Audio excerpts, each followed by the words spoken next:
When you think of the ultimate World War II super soldier, you probably imagine a guy who eats barbed wire for breakfast and has muscles on his muscles. You definitely do not picture a guy who stands 5'5", weighs 110 pounds, and looks like he got lost on his way to middle school band practice. But history loves a good joke, because that tiny child, that's Audie Murphy, and he is about to become the deadliest human being the U.S. Army ever accidentally recruited. Audie was born in Kingston, Texas, to a family of 12 kids. To say they were poor is an insult to poor people. They were eating boiled squirrel for Thanksgiving poor. His father abandoned the family, leaving Audie to step up. Since ammo cost money, Audie learned a very important lesson early on.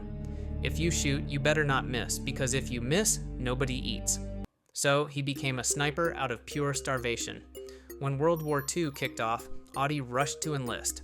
He went to the Marines first. They took one look at his 110-pound frame and said, "Sorry, kid, the mascot position is already filled." And then he tried the Paratroopers. They politely informed him that if he jumped out of a plane, he wouldn't fall down. He'd just float away like a helium balloon.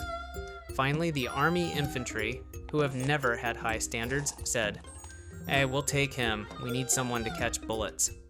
During training, he passed out from exhaustion. His officers tried to make him a cook to save his life. Audie said, "Nah, I want a gun." Audie shipped out to Europe, and it turned out being a small target is actually a great tactical advantage. In France, Audie's best friend, Lattie Tipton, was killed by a German trick. The Germans pretended to surrender, then opened fire. This was a mistake. You do not make the quiet kid angry.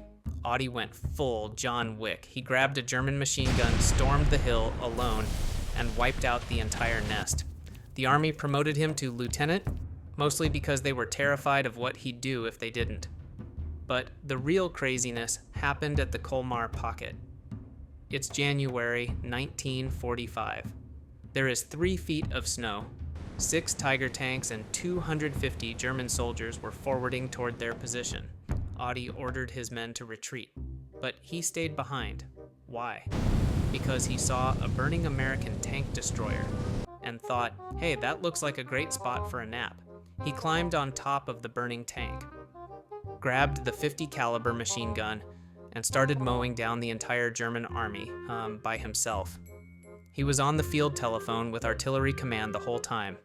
The guy on the other end asked, "How close are they to your position?" Audie replied, "Just hold the phone, I'll let you talk to one of them." That is a real quote. You cannot make this stuff up. Finally, the tank was about to explode. Audie jumped off just as it blew sky high.